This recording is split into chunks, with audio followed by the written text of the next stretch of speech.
Bem-vindo, caro Expressionauta, mais uma edição do programa Duplo Expresso nessa tarde do dia 14 de maio de 2021. Sou Romulo de Maia, apresento o programa diretamente de Berna, capital da Suíça, onde no fuso central da Europa são 18 horas e 46 minutos, em Brasília, 5 horas para trás, 13 horas e 46 minutos, na Tailândia, de onde fala Pepe Escobar conosco, 14 minutos para meia-noite. Estamos na sala conosco com ele, Pepe Escobar, e também Eduardo Jorge Vior, conversando conosco diretamente de Buenos Aires, e hoje, infelizmente, não teremos Piero Leiner, que está aí com problema nas costas, exagerou na fisioterapia e está quase acamado, mas está me municiando aqui de inteligência do chat ao longo da semana, inclusive vai estar assistindo a gente e certamente poderá passar reações em tempo real, mas está difícil ficar sentado, coitado. Então, forças e energia positiva para Piero Leiner. Da mesma forma, eu peço que você que está nos assistindo ajude a gente a constituir a massa crítica para essa transmissão, porque vamos tocar em temas sensibilíssimos que, com certeza, a gente já sabe que é o default. A configuração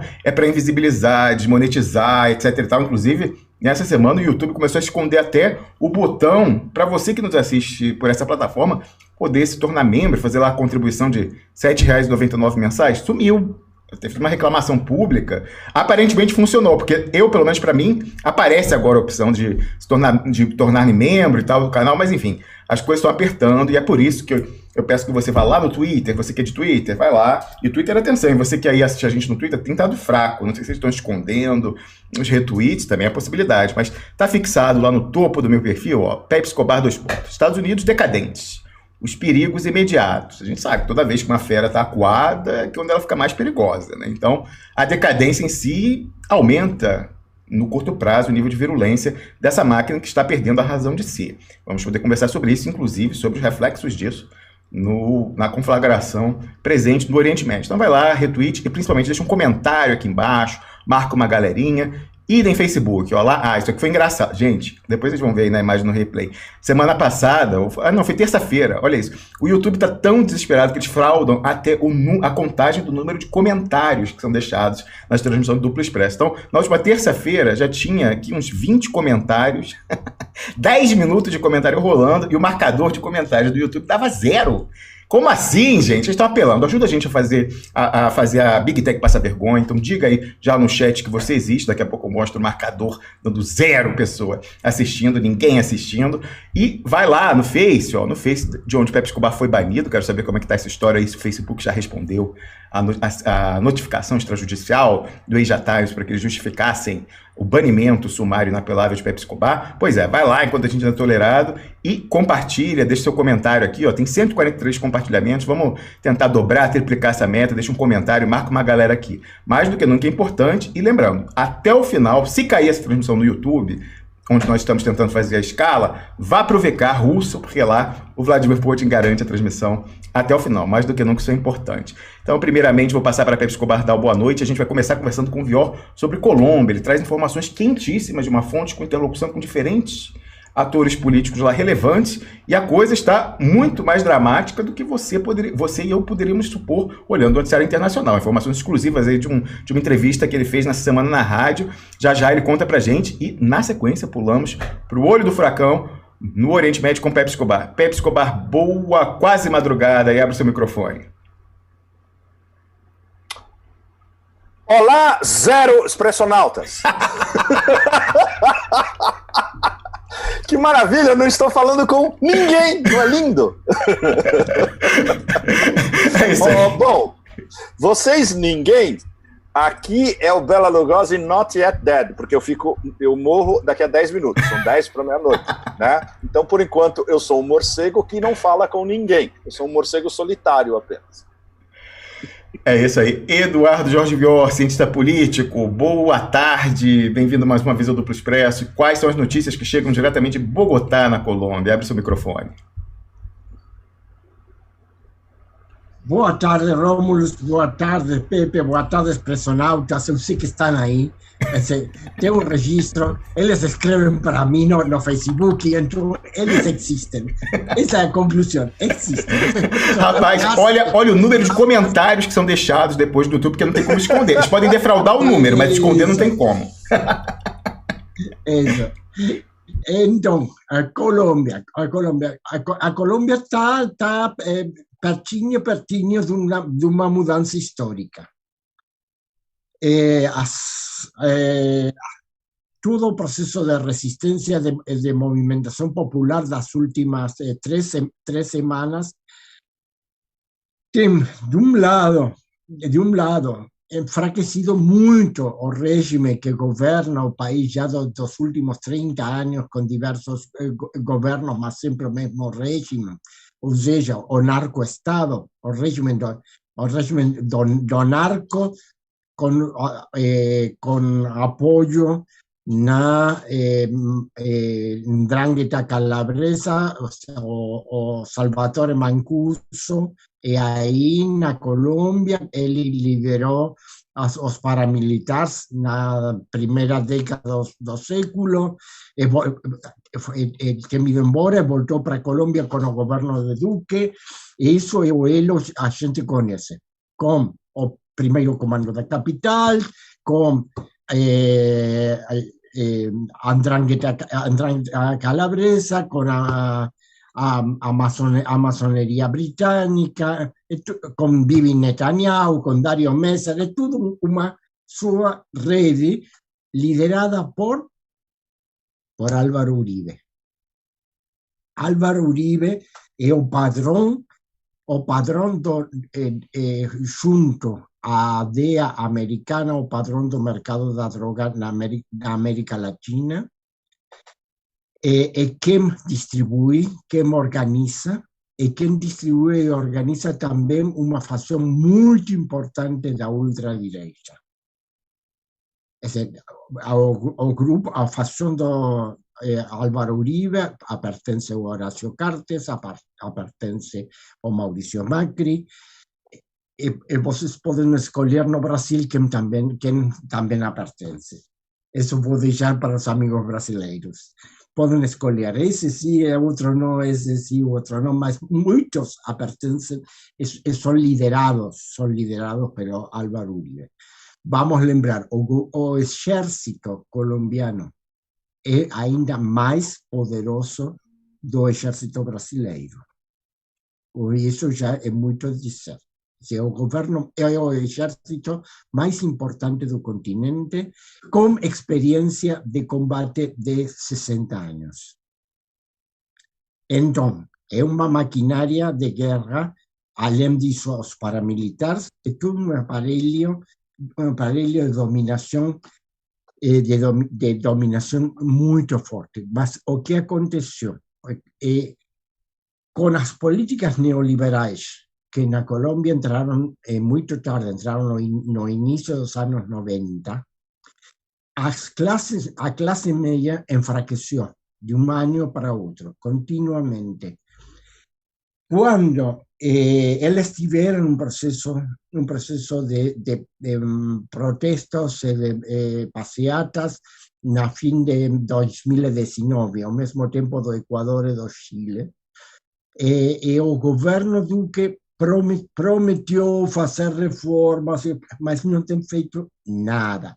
Quando chegou a pandemia, o governo Duque demonstrou uma enorme ineficácia e incapacidade de organizar a luta contra a pandemia.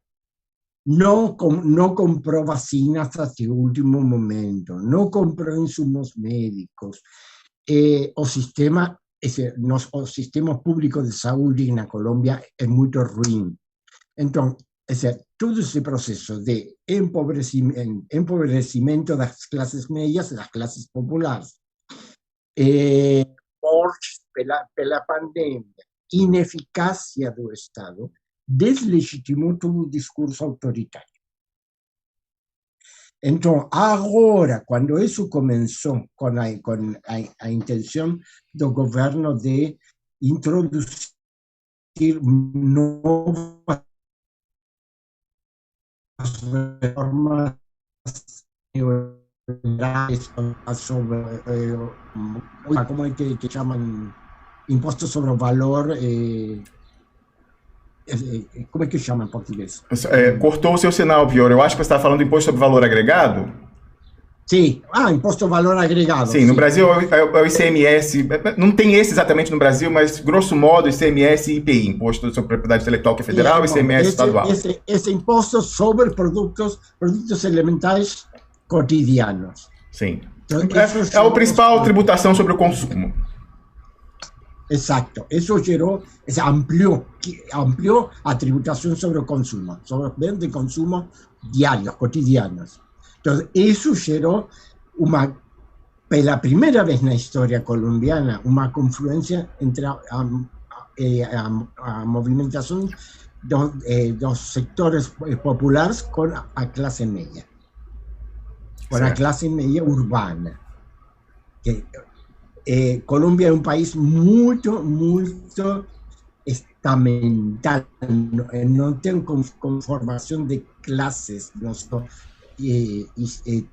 técnico doctrina, es decir, tiene estratos. Entonces, eso ya en sí es una revolución.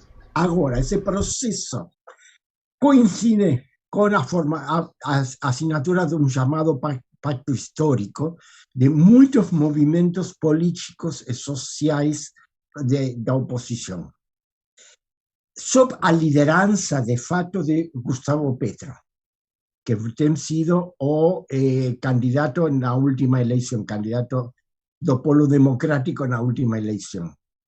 Mas eso amplió mucho a oposición. Entonces, ¿Qual foi a pontuação dele na eleição? Não lembro, mas para um candidato da oposição tem sido muito na Colômbia. Certo. E na Colômbia, a fraude eleitoral, assim, ela é significativa ou o método de votação é seguro? Mais do que fraude, tem muita violência. Ah, claro. Uhum.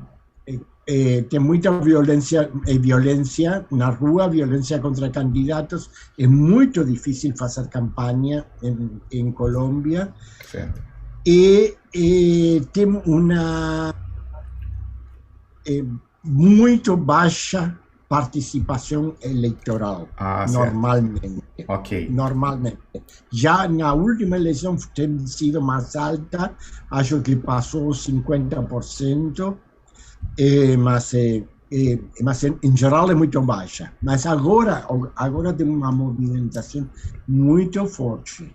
Então, numa entrevista que temos feito na rádio em Buenos Aires, última terça-feira, un colega sociólogo de la Universidad Nacional de Colombia, de Bogotá, falaba que ellos avalian que si la resistencia permanece en las ruas de las próximas 2 semanas, sobre todo en Bogotá, en el sudoeste, o sea, Cali, Popayán, Buenaventura.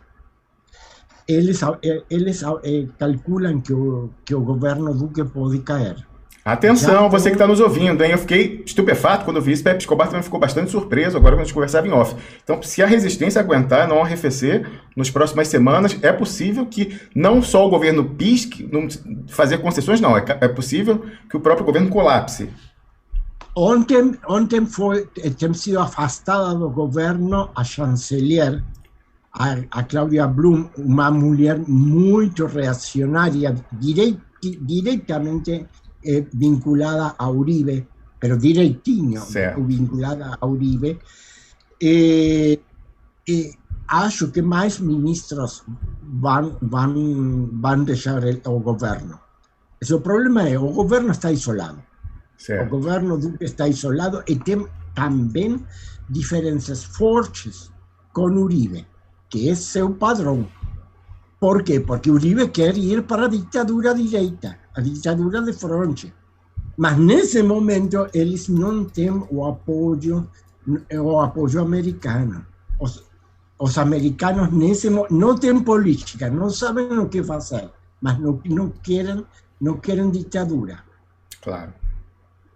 Então, nessa conjuntura, a oposição, com uma liderança clara, com unidade, uma forte e ampla unidade,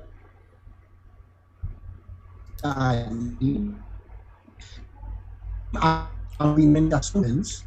O Vior deu uma travada aí no seu sinal, você falava que com uma liderança da oposição, agora voltou melhor. Repita, por favor. Com uma liderança clara, uma unidade muito ampla, mas com uma plataforma política clara, com muitas demandas económico-sociais imediatas, mas também com a demanda de uma constituinte. Eles têm uma possibilidade de pautar a agenda, de colocar a agenda. Então, eles não sabem como vai ser o processo. As possibilidades são duas: adiantar a eleição presidencial de 2022 para agora, ou a formação de um governo provisório que convoque uma Assembleia Constituinte. Certo. Então, Colômbia, por enquanto, é na beira de uma mudança de regime político radical. Para onde vai ir isso, a gente não sabe. Incrível. Pode vir uma ditadura. A ditadura é uma alternativa possível. Certo. É uma alternativa possível, mas também a ruptura democrática revolucionária. Isso é incrível, a gente pensar da importância do narcotráfico, da cocaína produzida na Colômbia, para gerar os narcodólares, que hoje em dia são mais importantes do que nunca como lastro do papelzinho verde, com a perspectiva aí, no futuro, dos eurasianos passarem a pagar nas suas próprias moedas as importações do Oriente Médio. Então, o Império não pode ficar chupando o dedo e ver o que o povo colombiano decide soberanamente. Vamos ver no que isso vai se traduzir no terreno. Mas o Império não sabe o que fazer. O interessante nesse momento é que o Império não tem política para a América Latina. Então, eles sabem que não querem nem guerra, nem ditaduras, mas não sabem o que querem.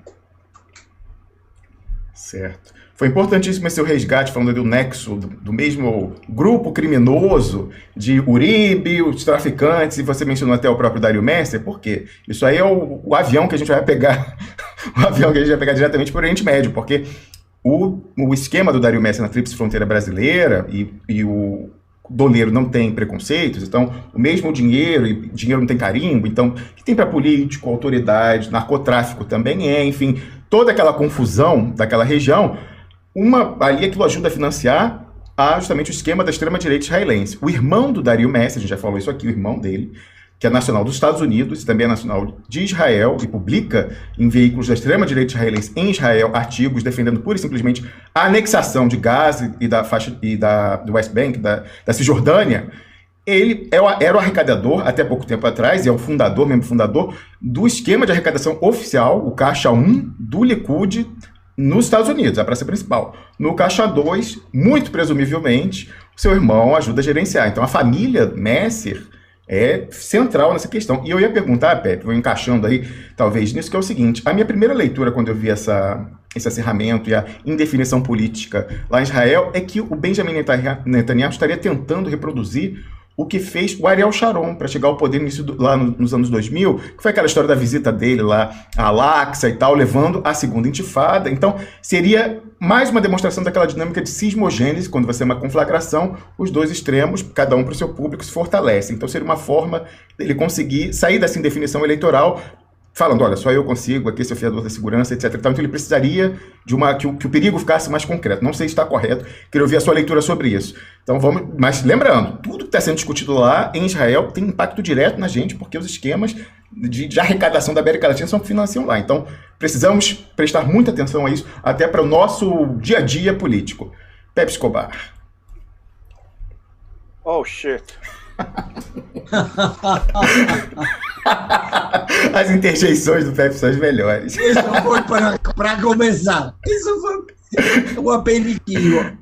O YouTube tá tão preocupado que tá dando aqui 0. Este vídeo não teve nenhuma visualização desde a publicação. Que maravilha! Eu vou falar para 0 vocês! Mas olha que engraçado. Ao mesmo tempo, o próprio YouTube diz que na página de entrada que teria 1.200 pessoas assistindo. Então é curioso isso. Olha, no meu telefone está dando 1.3. Pois é, olha isso, as contradições. Por favor, você aí, diga no chat, não tem como apagar, que você existe, você no replay, diga que você existe também. Oh, God. Eu vou responder a sua pergunta um pouco mais tarde. A sua pergunta é super pertinente. Mas eu queria fazer uma introdução para chegar a Israel-Gaza. E que tem a ver também, diretamente e indiretamente, ilustrando outros vetores do que o Vior acabou de explicar em relação à Colômbia. A Colômbia é o império perdendo o pé no hemisfério ocidental, na América do Sul. Literalmente, eles não sabem o que fazer com a Colômbia agora, como o Vior explicou muito bem. E isso é algo que eles certamente não esperavam, tanto quanto ninguém esperava o que está acontecendo entre Israel e Gaza agora. Até, pelo menos, a semana passada. E eu vou explicar por quê daqui a pouco também. Então, a minha introdução o tema é o império perdendo o pé em várias latitudes simultaneamente. E a perplexidade geral entre esses silos do Deep State que estão por trás do combo Biden. Não se esqueça, não existe Biden. Existe Biden, entre aspas. É o boneco de pano. E existe o combo por trás, que é a liderança do Partido Democrata, são os silos dos democratas no complexo industrial militar, mais na CIA e no Departamento de Estado do que, por exemplo, no Pentágono, onde já existe uma rebelião aberta contra eles, simbolizada por essa carta de 134 generais e admirais, né? Almirantes. Isso, inclusive, Pepe, assim, guarda semelhanças com a história lá dos franceses e depois com o pessoal da ativa falando em off sem se identificar. Mas veja que engraçado, quem inaugurou essa tendência foi o Brasil ainda durante o governo Lula, governo Dilma, do pessoal lá do clube militar. Então a gente vê a polinização cruzada entre os diferentes experimentos aí de guerra híbrida mundo afora. Exatamente. Então, isso é algo que, claro, você não vai ler isso, por exemplo, no Wall Street Journal. E muito menos no Washington Post, que é um papel picado ou higiênico e não higiênico da CIA. Mas já está se conversando nos bastidores, isso é muito interessante, e entre gente que tem poder de decisão, que alguma coisa mais cedo ou mais tarde vai ter que ser feita, porque a situação Biden é absolutamente insustentável, porque agora já começou a vazar. Lembre-se que desde a posse dele em janeiro, o pacto entre as elites era não se fala da saúde física e mental do presidente. É verboten absoluto. A carta explodiu a bolha. Isso é muito importante. A principal importância da carta é que explodiu a bolha e vem do Deep State histórico, ou seja, esses generais e almirantes, isso daí era... Até agora, justamente, são todos aposentados, a casta dominante dentro do Deep State. Então é muito sério, muito, muito sério mesmo. Muito mais sério do que na França, proporcionalmente. Inclusive pelo número de assinantes. Inclusive pelo fato que eles foram extremamente vocais. Por exemplo, a grande imprensa teve que falar sobre isso. E se eles têm que falar sobre a carta, eles têm que falar o que a carta está dizendo. Claro, tem um monte de besteiras no meio, mas o principal é isso, é a saúde física e mental do presidente dos Estados Unidos.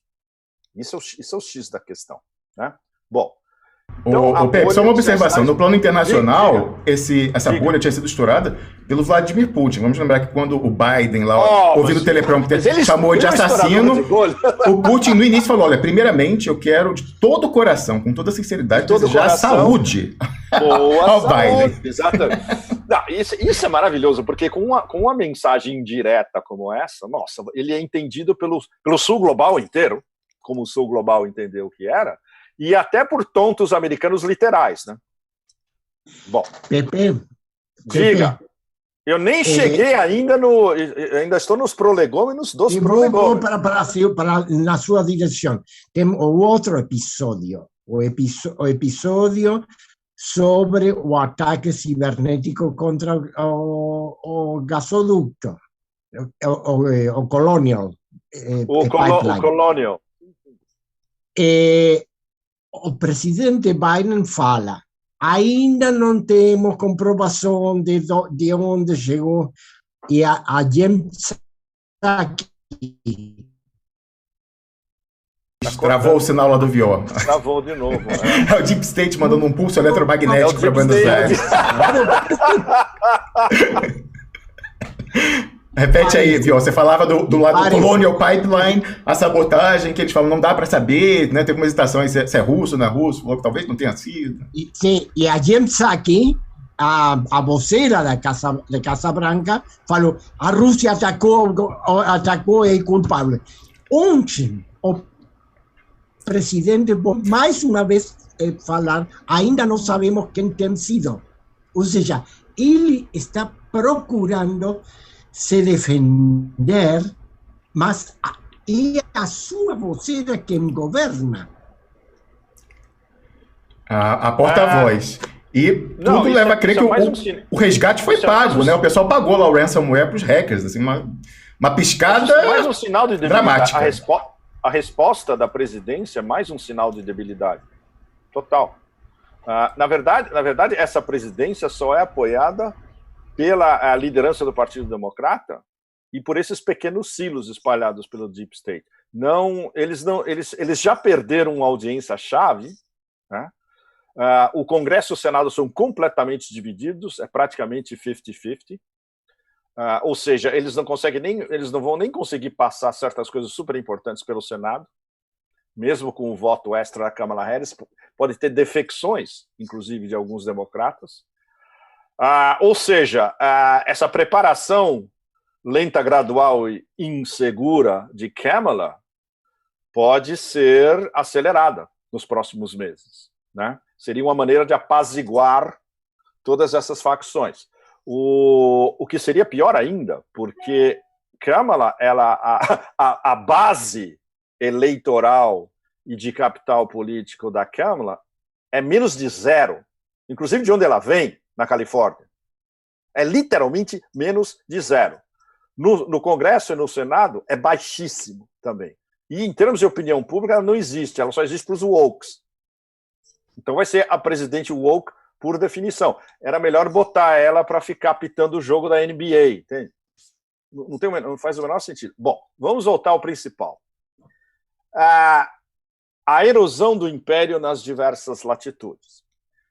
Eu passei uma semana extremamente carregada, e aí eu fiz um 1, 2, 3 essa semana. É algo que eu não gosto de fazer porque eu preciso de tempo para escrever. Eu preciso de reflexão, eu preciso de comparar um monte de coisas, eu preciso pensar, eu preciso sair na rua que nem o Nietzsche. Pena que eu não estou em Silva Plana, né? Você é quase seu vizinho, hein? As montanhas de Silva Plana, onde ele ia caminhar durante o dia pensando. Não só isso, Pepe, você faz uma coisa que para a gente também é super importante, quando você solta um artigo, você fica atento ao que volta de feedback, que já vai ser digerido para a próxima. Quando você tem um atrás do outro, fica difícil.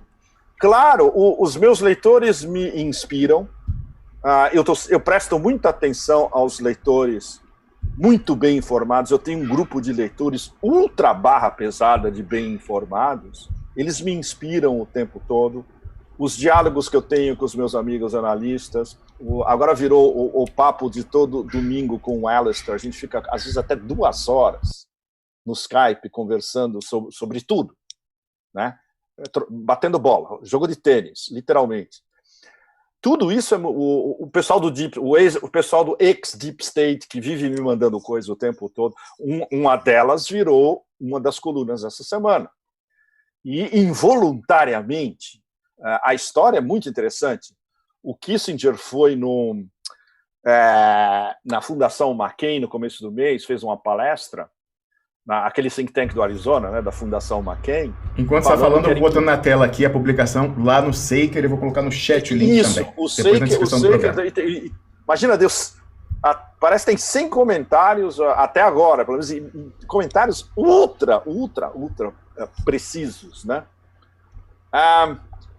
E ele disse basicamente que é absolutamente importante impedir que o clash entre a China e os Estados Unidos se transforme numa nova Guerra Fria. Isso não é novidade nenhuma, e vindo do Kissinger, é até absurdo, porque ele sabe, tanto ou mais do que outros players, que essa Guerra Fria 2.0 já começou e vem desde a administração Trump. Claro. E ela continua mais ou menos no mesmo nível com a nova administração. Isso não mudou absolutamente nada. Um desses ex-Deep State, lá em cima também, muito parecido com esses generais que escreveram a carta, ele me mandou um e-mail com a análise dele, dizendo basicamente que o Kissinger era um babaca. E era um personagem menor. E nessa análise dele, ele fazia uma retrospectiva dos últimos, pelo menos dos últimos 50 anos, desde a Guerra do Vietnã, falando tudo que o Deep State fez, erros e acertos, do ponto de vista de quem fazia parte do Deep State, uma posição extremamente rarefeita, eu diria.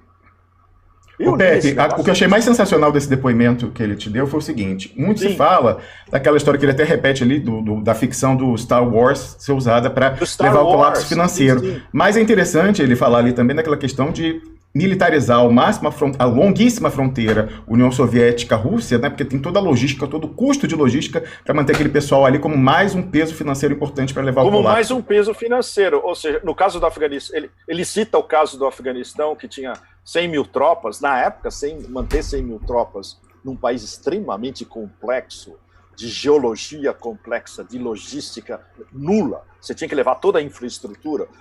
Isso, para os soviéticos, foi um enorme. E o número que ele dá ali é 400 mil na fronteira sino-soviética. E na fronteira sino-russa, nossa, nem se fala, que é uma fronteira de dezenas de milhares de quilômetros. Né? Inclusive, e é fascinante que hoje é uma fronteira pacífica, onde tem comércio de ida e volta. Quando você vê o que aconteceu 50 anos depois, é inimaginável. Bom. E também a questão de derrubar os preços do petróleo, que vira e mexe é usado mais uma vez pelo Exatamente. E isso foi justamente o que eles instruíram o Kissinger a fazer. Ou seja, o raciocínio dele de que o Kissinger era apenas um boneco de recados é corretíssimo. Não há a menor dúvida a respeito. A gente sabe que o Kissinger, quem fez a carreira dele nos Estados Unidos foi o Rockefeller, a família Rockefeller, especialmente o David. Foi o David que apontou o Kissinger para Harvard e para o governo, entre outros. Né? Ele transformou o Kissinger num refugiado alemão menor, né? Que chegou aos Estados Unidos com uma mão à frente e outra atrás, literalmente, nessa figura oráculo de Delfos, que é como ele é visto até hoje, né? Pelo establishment americano. Aí eu perguntei para ele, escuta, se eu publicar isso, de jeito nenhum alguém vai saber que isso veio de você, eu não vou editorializar, eu vou só citar você, parágrafos inteiros, e é isso, é você falando. Ele falou, tudo bem, pode. E, inclusive, ele me respondeu depois, falou, ótimo, gostei muito, e tem um monte de gente aqui lendo. Bom, foi isso que eu fiz. O texto é basicamente ele falando. E isso eu deixei para os leitores formarem o seu juízo. Então, vários dos comentários que estão no Seeker são excelentes, porque alguns deles destroem completamente o raciocínio desse cara. Isso é muito legal. Tem muita gente que ficou espantada pelo fato de ter uma narrativa que é quase uma mini retrospectiva histórica dos últimos 50 anos, e teve os mais bem informados que foram lá e destruíram completamente. Isso é muito legal. E isso aí no Zero Hedge também, ou seja, vai explodir de leitura agora. Pode chegar a 100 mil amanhã. Entende? Então o objetivo foi esse, ok, vamos dar a palavra para esses caras que não falam nunca em público e que estavam no centro das decisões do último meio século, e qual era o racional, qual era o raisonnement, o racional por trás de tudo isso, né? E uma coisa que você depreende justamente da leitura é que eles estão perdendo o pé totalmente, e isso visto por um profissional do sistema deles, que é quando ele chega na análise de Rússia e China. E basicamente ele diz que é um absurdo você embarcar nessa guerra em dois frontes contra dois competidores no mesmo nível e ainda por cima com uma aliança estratégica entre eles. Sinérgica, inclusive. Sinérgica, exato. E cada vez mais próxima. Eu não sei, eu acho que no meio desse texto, eu não sei se eu coloquei nesse ou em outro. Eu fiz questão de colocar um parágrafo mostrando a diferença entre esse mantra regurgitado praticamente todo dia pelo Blinken, Rules-Based International Order, né? A ordem internacional baseada em regras. Foi nesse artigo. Império, foi nesse, né? Ok. Comparado com o que o Lavrov e o Wang Yi, basicamente quase toda semana, ou de um lado ou de outro, estão falando. O que a gente quer e o que a gente está discutindo entre nós e entre todos os nossos parceiros é a regra da lei internacional e da soberania nacional de cada nação-estado. Esse é o choque. O império da lei.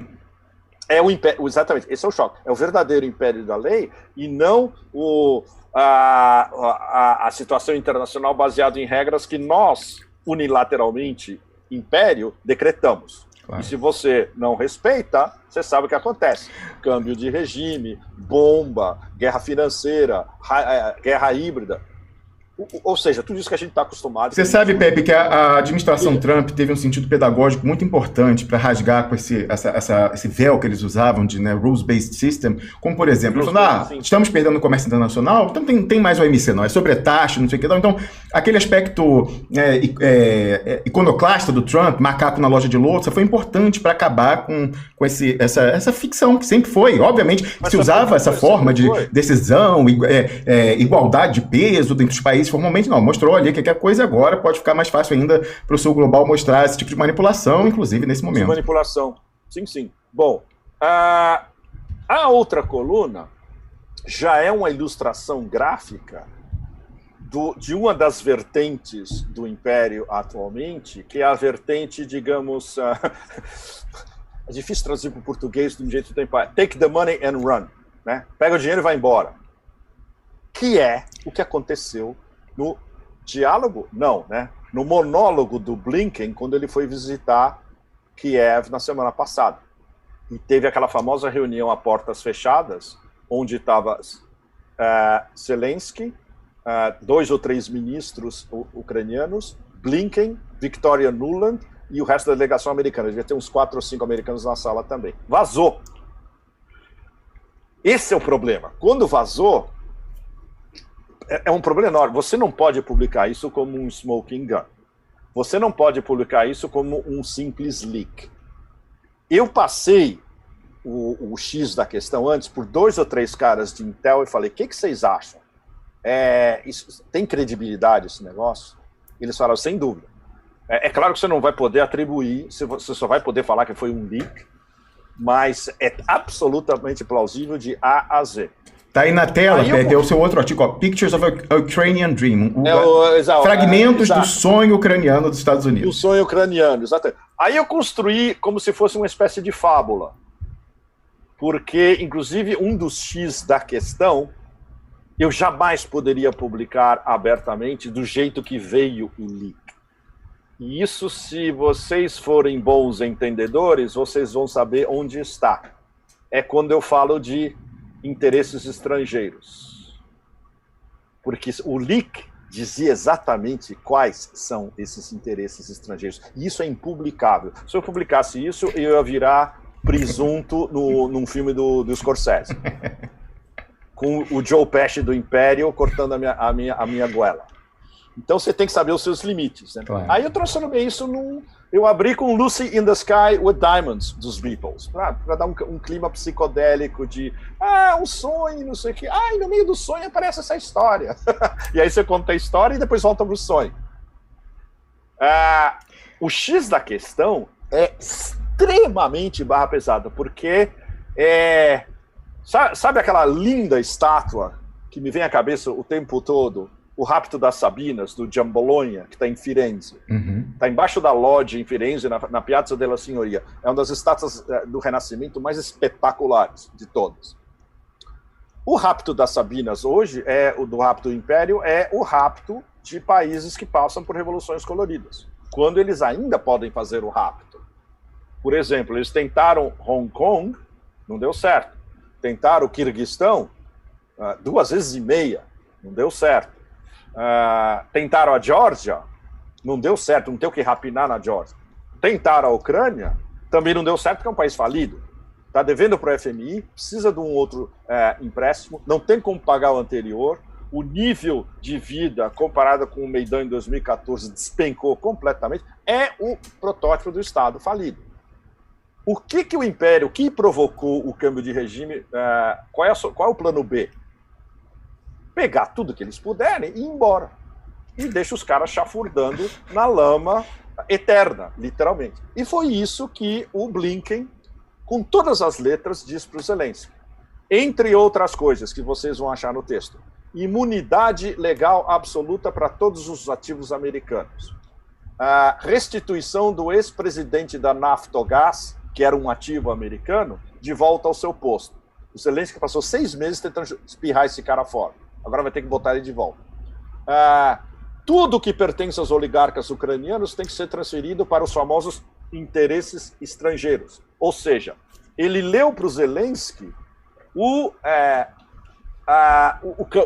caminho direto entre o Zelensky estar naquela sala e ir parar no porta-mala do carro depois que ele toma uma cacetada do Joe Pesci, que é o que os oligarcas ucranianos vão fazer com ele se ele aplicar essas diretrizes, né?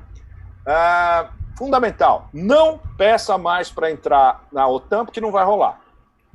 E se, isso retórica do Blinken, segundo o leak, se os russos invadirem a Ucrânia, o Blinken, claro, ele não é um gênio, mas ele sabe que isso não vai rolar.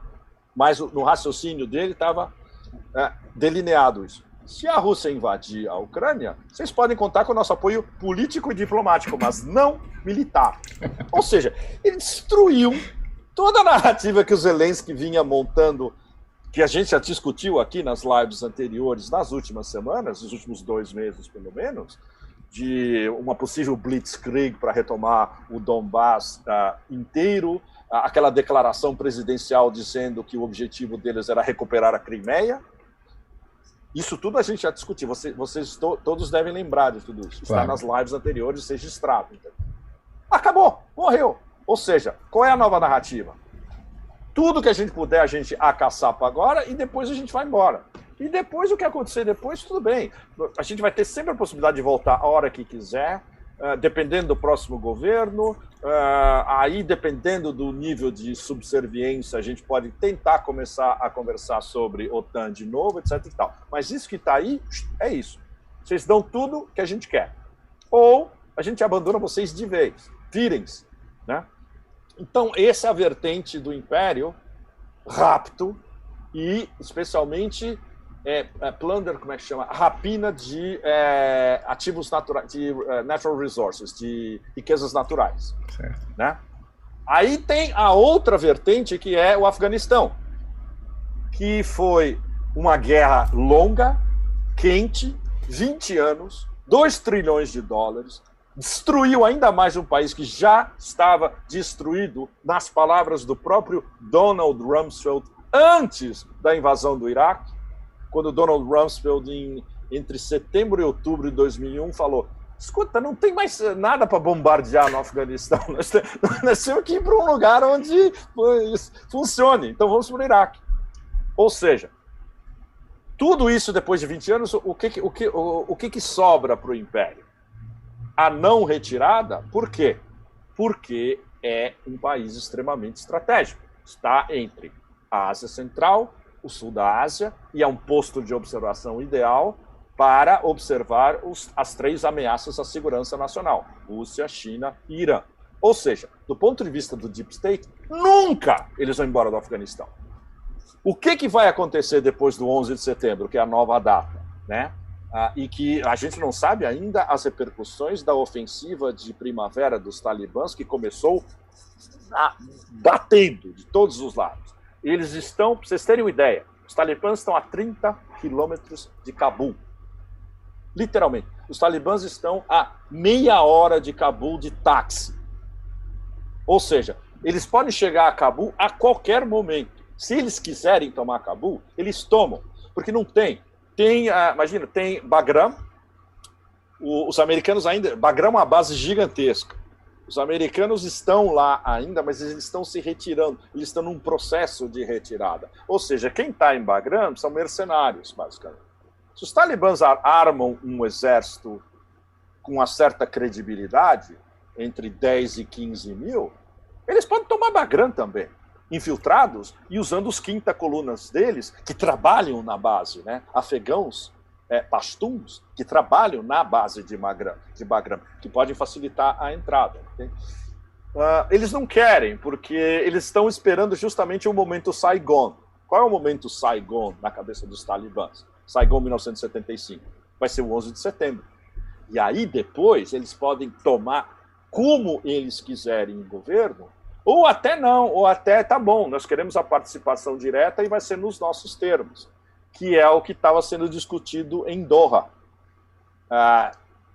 incluindo russos, americanos e paquistaneses que estavam na mesa em Doha junto com o governo em Cabul e os representantes dos talibãs.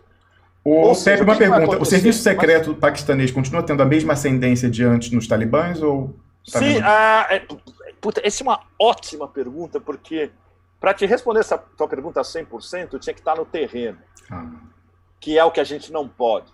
Claro. Ou seja, a gente teria que passar por Islamabad, conversar com o Ministério das Relações Exteriores, conversar com gente da ISI, depois você atravessa a fronteira, vai para o Afeganistão, fala com a moçada em Cabul, dá uma viajadinha por dentro, aí você tem o quadro real do que aconteceu, que é uma coisa que a gente podia fazer antes e depois do 11 de setembro, dava para fazer isso. Foi o que nós fizemos.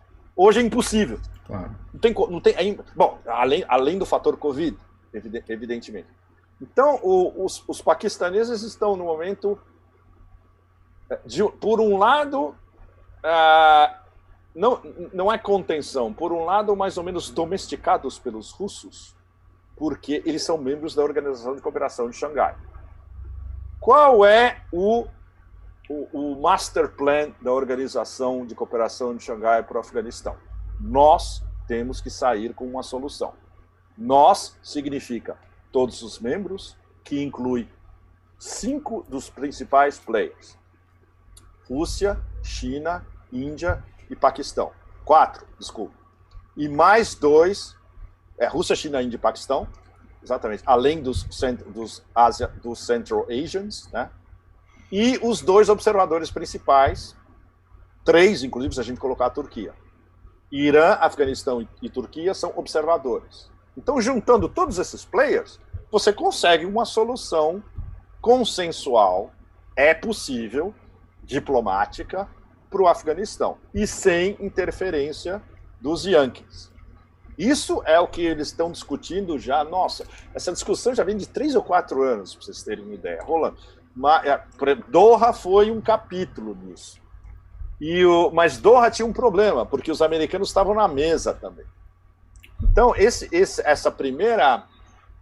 o primeiro deadline, que era 1º de maio, que estourou agora, os americanos assinaram, os russos também assinaram, e os paquistaneses também assinaram.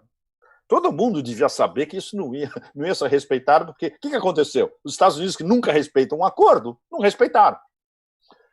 Então, no 11 de setembro, pode ser que eles também não respeitem, porque tem um backlash do Pentágono brutal. Não podemos abandonar o Afeganistão, porque o exército islâmico vai tomar conta, vai explodir bomba, vai estourar em Nova York, aquela mesma palhaçada de sempre, né? Que a gente sabe que não é verdade, porque eles são agentes do império, fundamentalmente. Então, essa é a outra vertente imperial, que é: não vamos embora e vamos fazer uma metastatizar a nossa guerra quente numa guerra híbrida, justamente, que é o que a gente conversou com o Pinheiro a última vez, com forças especiais, com mercenários e com comandos que podem entrar e sair pontualmente, usando, por exemplo, uma base no Quirguistão ou uma base no Paquistão, ou seja, países da fronteira que entram e saem no Afeganistão para algum tipo de operação de contra-inteligência, exatamente. Forças de contra-inteligência, basicamente. Ô, Pepe, aí nesses últimos dias a gente teve aquele ataque lá à escola de meninas, já está mais claro que aquilo ali, que o pessoal estaria por trás disso aí, tentando justamente naquela lógica de quando você quer chegar a um acordo, você mostra força. Então o pessoal fala, olha, interessa você se entender com a gente, senão a gente vai destabilizar aí com os estados islâmicos, ISIS, não sei o que da vida. E veja bem, os talibãs foram os primeiros a desmentir, não fomos nós. Eles desmentiram oficialmente minutos, horas na sequência. Ou seja, o que sobra como ator? Estado Islâmico. É o que lá é essa transmigração do Estado Islâmico, chama-se ISIS Khorasan. Khorasan é a região, historicamente, né? Inclusive era parte do Império Persa. Bom, não faz sentido quem está com essa alavancagem do Talibã no momento ter esse custo de imagem. Então, assim, me parece que alguém usando a tática do empate ali para tentar chamar para a mesa de negociação. Exatamente. Para os talibãs não interessa como é que chama? Especialmente um tipo de ataque desse que tem uma repercussão mediática global. Imediatamente você é taxado de além de bárbaro. Do ponto de vista do Estado Islâmico é normal, é o modus operandi deles, sempre foi. E quando você vê a ligação direta entre facções do Deep State, especialmente da CIA, com o Estado Islâmico, faz totalmente sentido. Ou seja, esses caras ainda vão ser instrumentalizados até o 11 de setembro para, quem sabe, outras operações do gênero, desde false flags até ataques absolutamente horrendos como esse na escola de meninas. Mas imagina, a gente não pode ir embora agora, de jeito nenhum. Temos que proteger o povo afegão. E por aí vai, né? Bom, mas isso é a outra vertente imperial. A primeira vertente é rapina absoluta, a segunda vertente é não vamos embora, temos que ficar lá em guerra híbrida, né? O Pepe é uma pessoa muito esperta aqui que está nos vendo.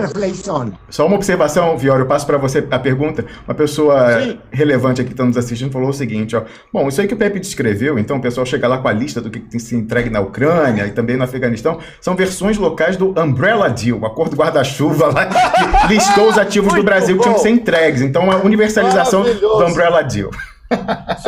Só que esse umbrella Deal, no caso da Ucrânia, não tem nem umbrella. Né?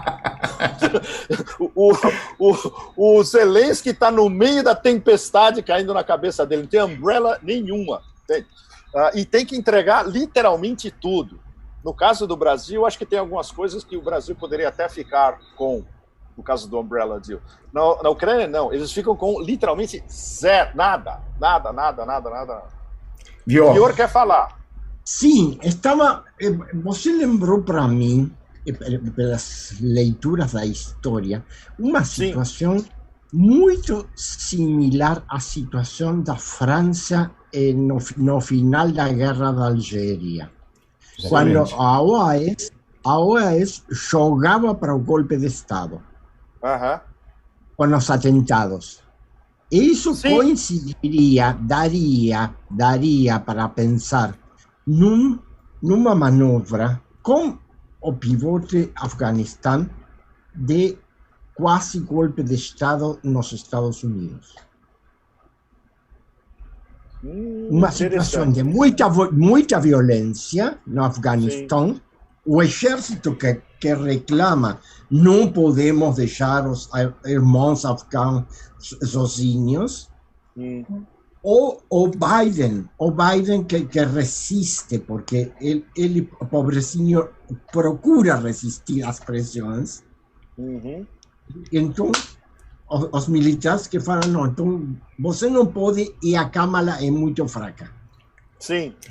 Mas, Vior, eu estava aqui pensando, para quem não entendeu a referência, ali a instituição da Quinta República na França, com uma nova Constituição, com aquela figura do De Gaulle, incumbido de resolver o problema que, em alguma medida, foi artificialmente impulsionado. Vior, você não acha que esse golpe poderia ser mascarado no sentido do gabinete de um governo Kamala Harris trazer esse pessoal que está descontente, não contemplado no momento, em vez de sair uma substituição formal, que é mais difícil os Estados Unidos você vender isso, uma nova... Imagina, Constituição, eles não trocam a original. Acho que ainda pior, Romulus, acho que ainda pior. Porque eles, precisamente porque porque a Câmara é uma inútil, não querem a Câmara presidenta. Mas também, Câmara inútil também é muito bom. na linha de sucessão presidencial viria a Nancy Pelosi. Nancy Pelosi é 80 a próxima, anos. exatamente, ela é a número 3. É certo isso. Eu tinha a impressão que nos Estados Unidos, depois do vice, era o secretário de Estado. Não, é Não é, presidente não? da Câmara. Não, presidente da Câmara. Can you imagine Kamala Nancy? God. O Nancy como speaker do Senado. O Chuck Schumer, pior ainda. O Chuck Schumer é um fucking gangster. Nossa, esse é muito pior. Aí essa é a figura. Essa é a figura para o futuro. Essa é a figura. Não, mas ele é mais um tem cara... 80 anos. Não, mas ele é um cara que gosta de ficar por trás, viu? Ele não gosta do limelight. Ele gosta de ficar por trás só manipulando. A Nancy não. A Nancy adora o palco. É outra história, né?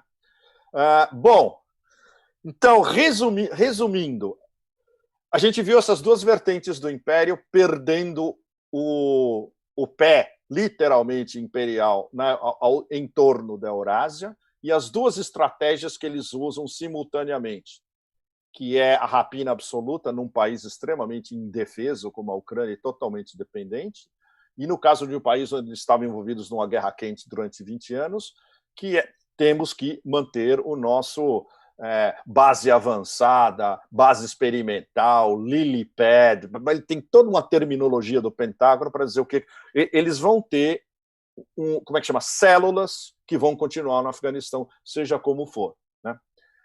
Aí a gente chega no Oriente Médio, que, veja bem, é sudoeste da Ásia, é área de influência extrema do Império, e é onde o Império também está perdendo peso. Mas é impressionante, é simultâneo, inclusive. Especialmente depois do fim da administração Trump, onde eles tinham uma cabeça de ponte na Arábia Saudita, basicamente por causa do Jared. O Jared, a única coisa que ele fez durante 4 anos de Trump foi ficar conquistando o Mohammed bin Salman. Ou jogando na cabeça do Mohammed bin Salman, olha, você é o futuro...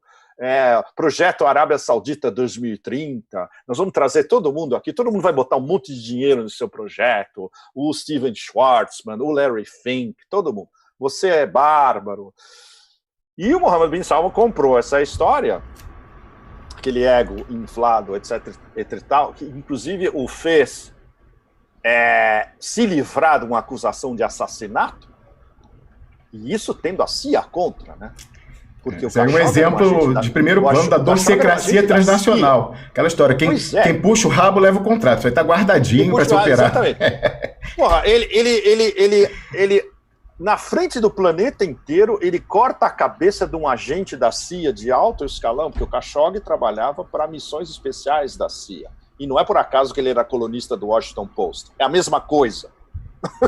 Para quem não sabe, né? Escapou.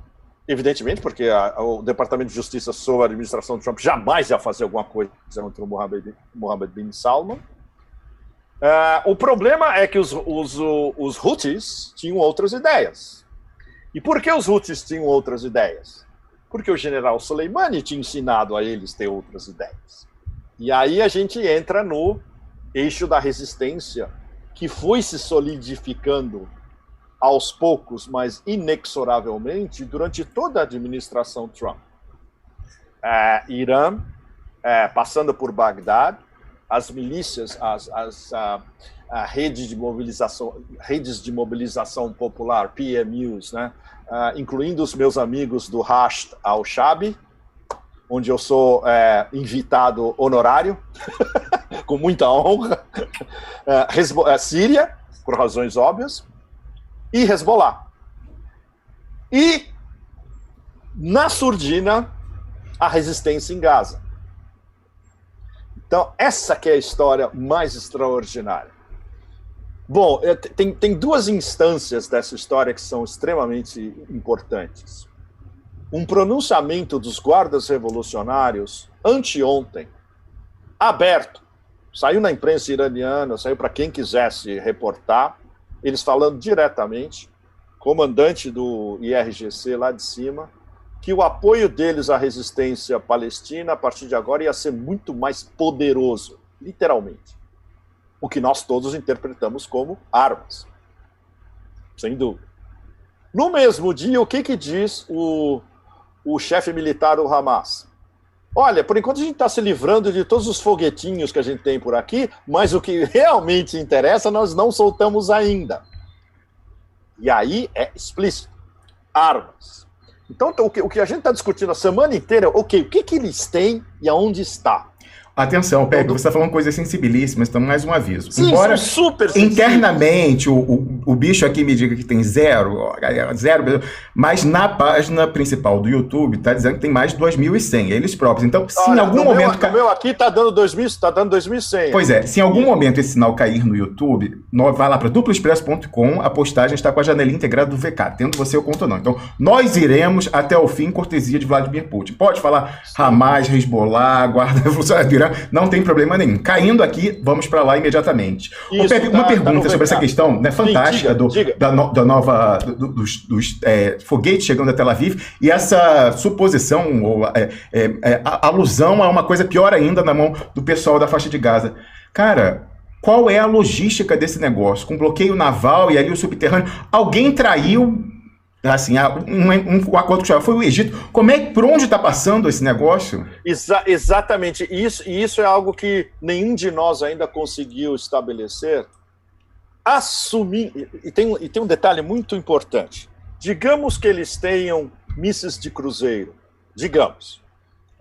Por exemplo, uma das minhas fontes disse que eles têm mísseis de cruzeiro Sul-Mar, que são mísseis relativamente sofisticados. Ninguém em Gaza tem a infraestrutura, não só para operar um míssil desse, eles não têm nem como esconder um míssil desse, e todo o aparelho logístico em torno, manutenção, técnicos, etc. e tal. Não tem nenhum... Gaza, a infraestrutura é menos de zero. E eu lembro da última vez que eu estive, que já faz bastante tempo, e piorou cada vez mais. Literalmente não tem infraestrutura. Pois é, vive bloqueado há tanto tempo, como é que os caras conseguem fazer isso? Justamente. Então, esses mísseis devem estar aonde? No Líbano. E aí é que entra a conexão entre o Hezbollah e a resistência palestina. Especialmente, eu não sei se com os dois ou se só com Hamas e só com o Islamic Jihad. Provavelmente com os dois, porque os dois estão trabalhando juntos na atual resistência. Essa resistência é uma resistência conjunta, né? Então, até agora, o que saíram 2 mísseis do Líbano apenas, que não aconteceu nada. Ou seja, você espera que o Hezbollah, se vai fazer uma ofensiva de mísseis, vai ser uma barragem absolutamente brutal.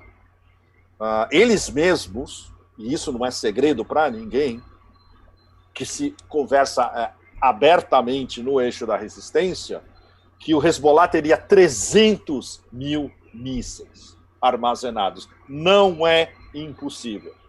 Não é impossível mesmo. Pelo menos 100 mil, sem dúvida.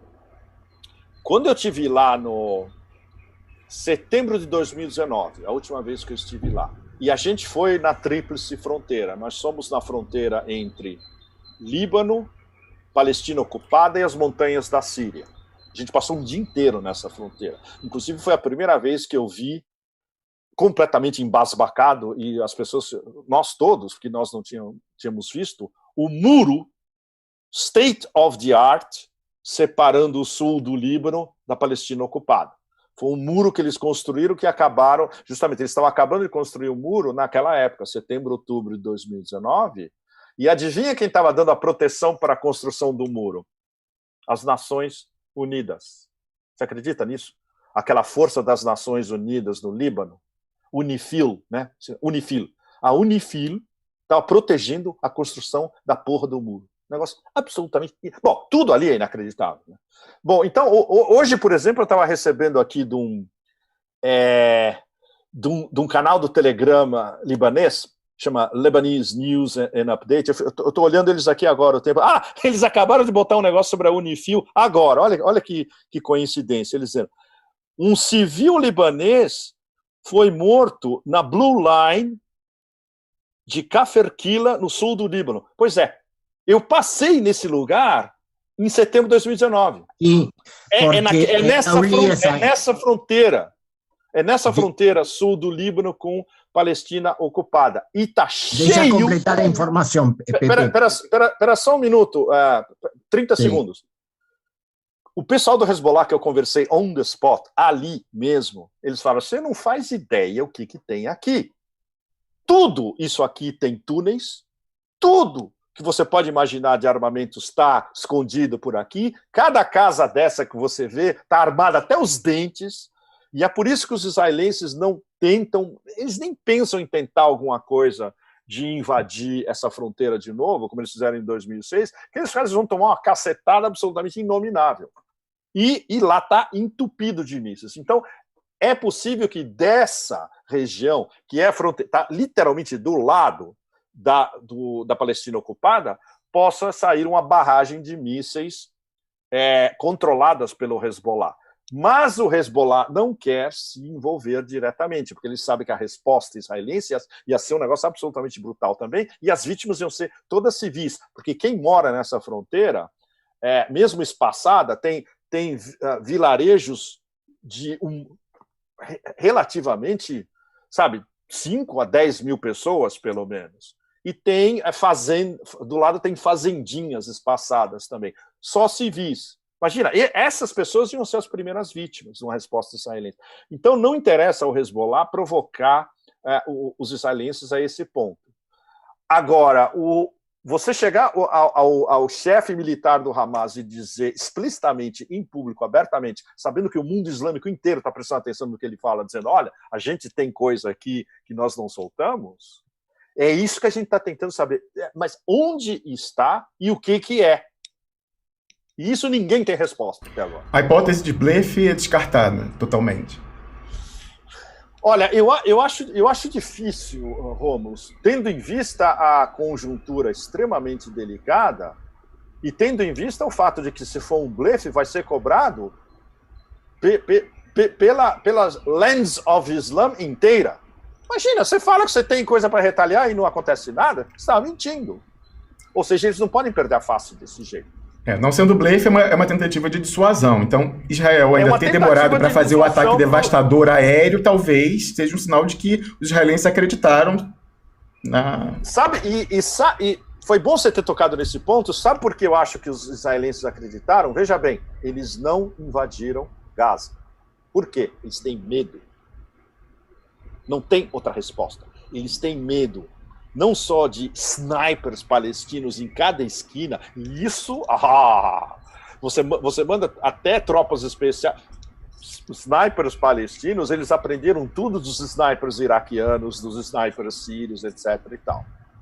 O único jeito de você invadir Gaza é você fazer exatamente o que o Bibi e a IDF estão dizendo abertamente.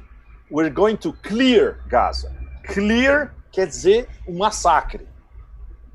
Por enquanto é esse mini choque nó. Não é uma blitzkrieg, é uma versão condensada do choque nó. É uma barragem em cima. Eles estão destruindo... Hoje eles destruíram um banco. Você acredita? Eles estão destruindo todos os edifícios, inclusive um dos edifícios que hospedava mídia que cobria Gaza. Destruíram um banco. Pelos últimos números que eu vi aqui, destruíram 24 hospitais, já. Ou seja, infraestrutura, vítimas civis, etc. e tal. E eles acham que com isso eles podem intimidar e aí não precisam da blitzkrieg, eles não precisam invadir, porque eles têm medo. Sim, o que eu li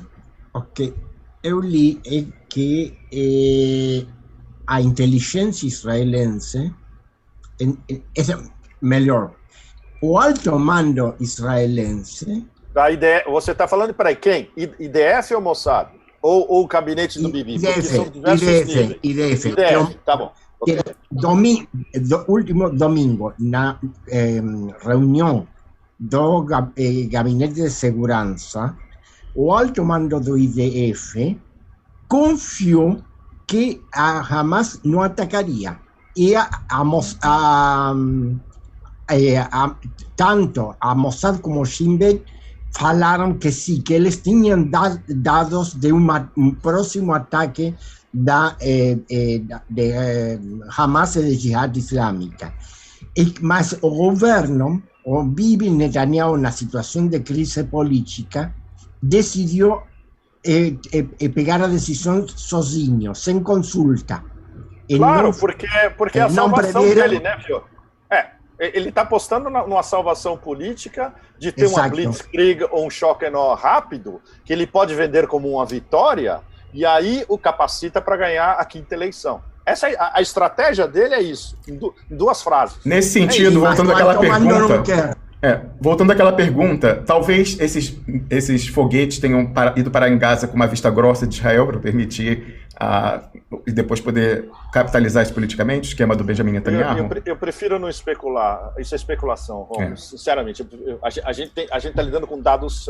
É um segredo reais. Logístico que, assim, todo mundo quer saber como é que se foi parar lá, cara. Pois é, o que a gente tem conversado é que, não, esses mísseis não estão lá. Se os mísseis estão, eles estão no Líbano.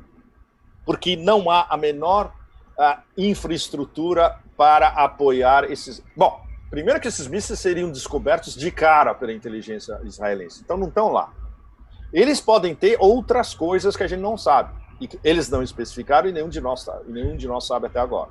Contra essa hipótese conspiratória de uma vista grossa de Israel, é a questão da desmoralização do Iron Dome, que é o bebê do Benjamin Netanyahu. Caiu o mito. Pois isso já está rolando. Rolando. Tel Aviv, cara. Bom, eles estão enrolando ao máximo possível, mas para a opinião pública que conta, que é o Sul Global, todo mundo já viu que o Iron Dome não é 100%. Talvez seja 80%. Tem vídeos rolando, Pepe, inclusive na comunidade judaica do Brasil. Já que tem judeus brasileiros morando lá, tem um vídeo. Um minuto, Vior, peraí, tá com delay. Posso pegar aqui um vídeo depois que mandaram da comunidade judaico-brasileira morando lá, da destruição em Tel Aviv, em bairros importantes. Uma coisa que era completamente anátema até aqui. Destruição em Tel Aviv que você não vai ver na mídia ocidental. Você não vai ver isso na mídia ocidental. Exatamente. Essas imagens são totalmente censuradas na toda a mídia ocidental. Prédios destruídos, incrível. Prédios destruídos. Isso você só vê na mídia árabe e especialmente a mídia árabe independente na internet. Por exemplo, não vai sair em jornais do Catar, jornais dos Emirados, jornais da Arábia Saudita. Não sai esse tipo de coisa. De jeito nenhum. Nas TVs, também não. Por exemplo, pode sair na Al-Mayadin. Hoje eu não fui na Al-Mayadin para conversar com vocês. Eles estão fazendo. Muito obrigado pela deferência. Agora. Não, sério. Eles estão fazendo um live agora. Começou meia-noite, 1 hora atrás, sobre Israel-Gaza. Bom, onde a gente estava? Essa posição extremamente de primeiro plano que o IRGC está falando abertamente agora do apoio cada vez mais poderoso, de coordenação. Outra coisa super importante, o número 2 do Hezbollah, o Naim Qassem, ele é o segundo, ele que está diretamente abaixo do Nasrallah. Ele se encontrou com a liderança do Islamic Jihad e Hamas, e também, pessoalmente, em público, saiu na mídia libanesa, etc. e tal, apoio irrestrito, tudo que vocês precisarem, etc. e tal. Ou seja, a coordenação Irã, Hezbollah e Gaza, por exemplo, é muito grande. O que a gente não conseguiu montar no quebra-cabeça é que ativos eles têm lá on the spot. E isso muda completamente a configuração, porque será que eles estão esperando justamente atrair os israelenses para uma blitzkrieg e aí eles lançam, seja o que for que eles estiverem, quando o exército israelense estiver dentro de Gaza? Será que é isso? Ou será que eles estão guardando para um momento seguinte, onde os israelenses baixam a guarda 1 minuto e aí eles soltam o que eles têm?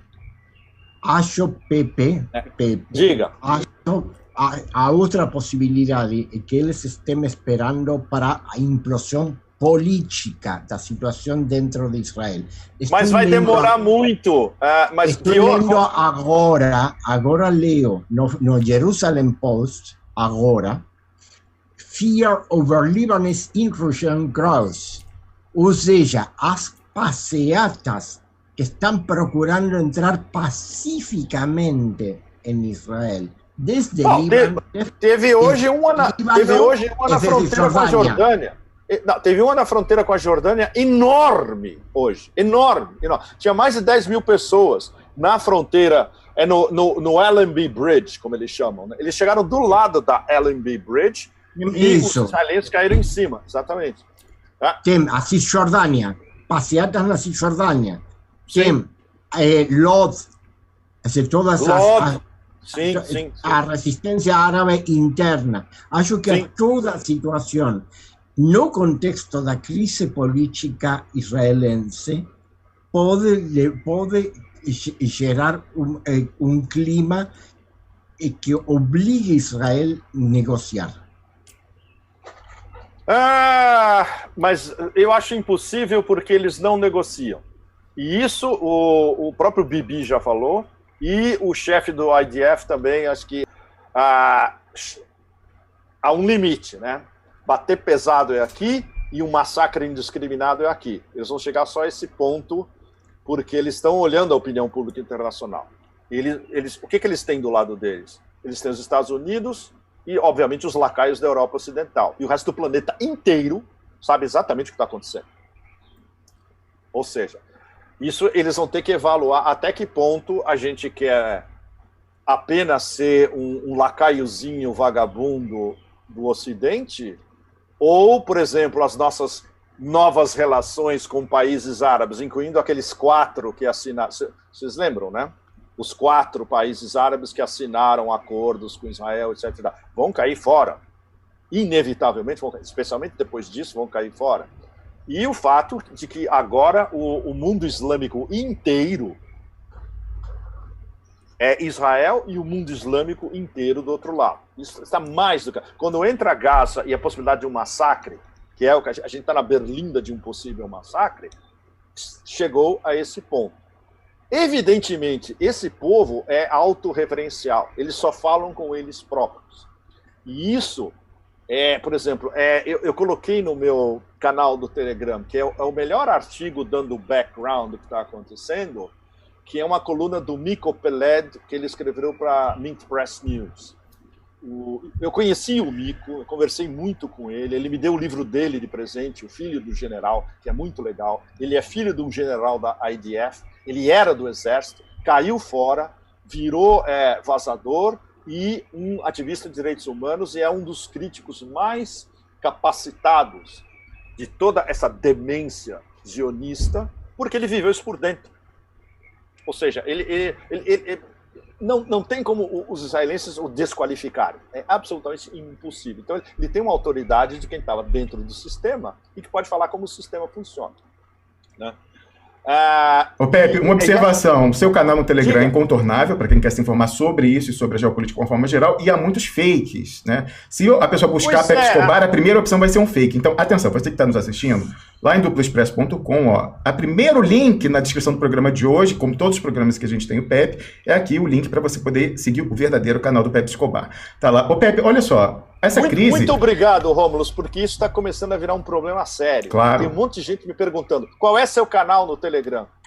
E aí o pessoal mal intencionado joga com isso. Ô Pepe, na questão simbólica, o detonador dessa crise foi, de uma certa forma, detonado pelos próprios israelenses lá com a limpeza étnica, a expulsão das famílias árabes de Jerusalém Oriental. Então talvez isso possa ter sido um cálculo de ativar uma cismogênese que possa fugir ao controle?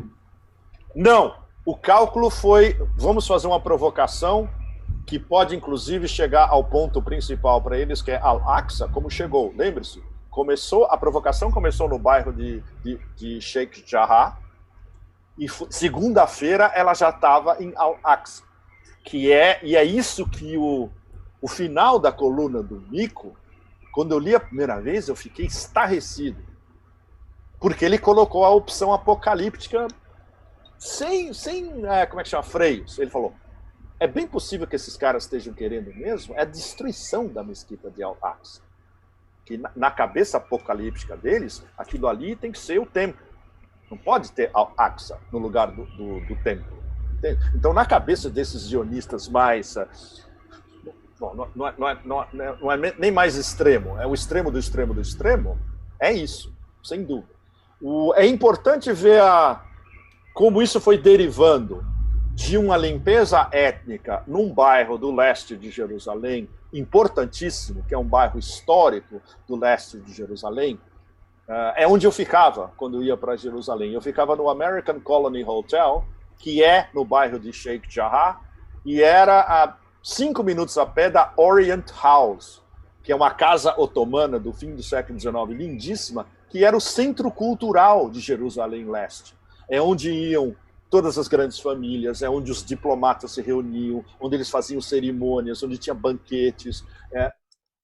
E hoje está ocupada. Há anos que Orient House está ocupada pelos israelenses, inclusive. Ela perdeu, inclusive, esse caráter aglutinador de centro social e cultural do bairro. É um bairro super importante. E ele é quase colado com a Porta de Damasco, que é quando você sai do Souk, da cidade velha de Jerusalém, você chega na Porta de Damasco, você está... Aquela praça na frente da Porta de Damasco é como se fosse a Praça da República de Jerusalém Leste. Vai todo mundo para lá. É onde você pega os táxis para onde você quiser ir, para onde for na Cisjordânia que você quiser ir. Então, é o que eu fazia. Entre aspas, a última vez eu comprei um motorista de táxi palestino para mim, que me levou para onde eu queria. Olha, eu faço o que você quer. Ele falou, tudo bem. E sabe por que dava certo? Ele tinha 2 placas. Ele tinha a plaquinha verde, Palestina, e ele tinha a plaquinha amarela, israelense. Era um show. Então a gente podia ir onde for. Onde for. Isso não existe mais. Isso, são memórias de anos atrás. Isso hoje é atualmente impossível, porque câmeras, todo mundo tem que estar registrado, eles sabem, cada motorista de táxi, a placa do cara, quem ele é, onde ele mora, etc. É uma coisa orwelliana. E o bairro, que era o bairro que talvez representasse melhor a velha Jerusalém do fim do Império Otomano, especialmente, a limpeza étnica é absolutamente brutal. Eles querem acabar com o bairro de Sheikh Jarrah. E o Mico, numa outra coluna dele, ele fala do bairro também. Ele tem uma coluna muito bonita, falando dos pontos principais do bairro, da importância histórica, etc. E tal. Então, nesse caso específico, as famílias foram buscar, inclusive, certidões na Turquia, ainda do tempo do Império Otomano, sobre a propriedade, claro, mas não na teve época jeito. Do Império Otomano. Exato, exatamente. Bom,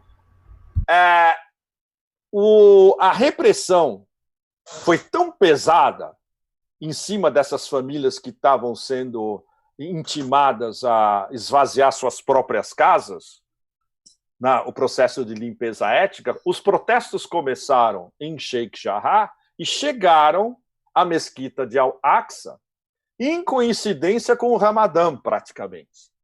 E aí foi, imagina, o pretexto ideal do ponto de vista dessas gangues zionistas e do gabinete do Bibi, de ir em Al-Aqsa e fazer essa provocação que, do ponto de vista de 1,8 bilhões de muçulmanos, é um negócio além de inadmissível.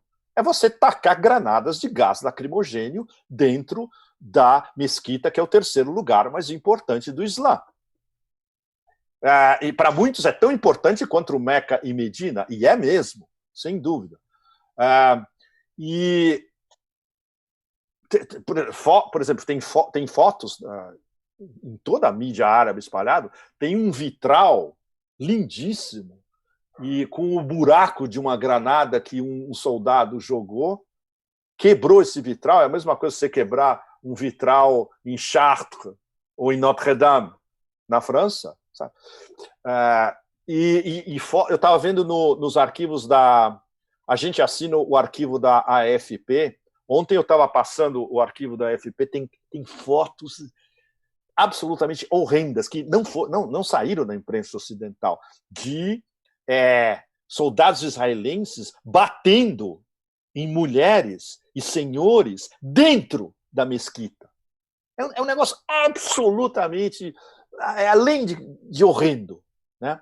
E isso, nossa, isso radicalizou, evidentemente, não só Gaza, e como a gente estava conversando agora há pouco, a Cisjordânia inteira, evidentemente. Daí todos esses protestos, as passeatas, etc. e tal.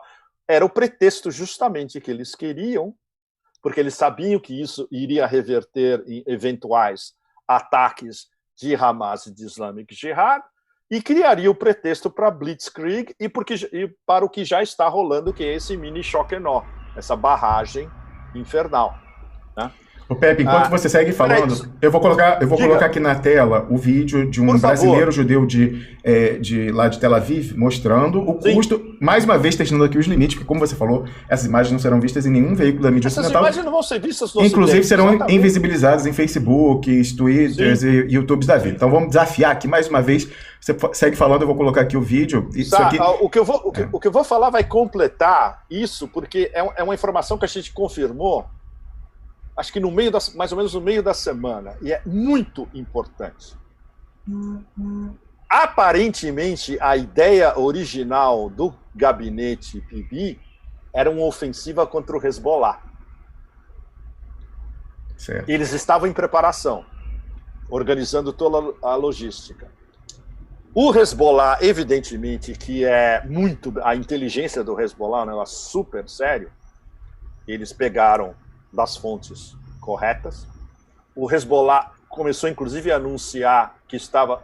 O Nasrallah convocou uma mobilização nacional. Importantíssimo. Não é que o Hezbollah começou a se organizar. O Nasrallah, ele mesmo, convocou uma mobilização nacional. Os israelenses olharam a situação e falaram, opa, não pode rolar de jeito nenhum, porque a gente vai tomar uma cacetada pior do que a de 2006. Né? E aí eles reverteram, eles fizeram o plano B dentro da mesma lógica. Tá bom, Gaza.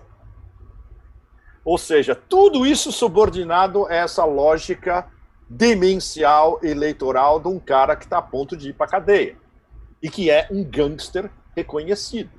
Ou seja, a única coisa que conta para o Bibi e para os asseclas é a reeleição. Ele sabe perfeitamente que se ele não for reeleito, ele vai para a cadeia. Ponto final. E isso pressupõe o quê? O único jeito de você impedir um negócio desse é criar uma impressão de vitória em uma guerra relâmpago.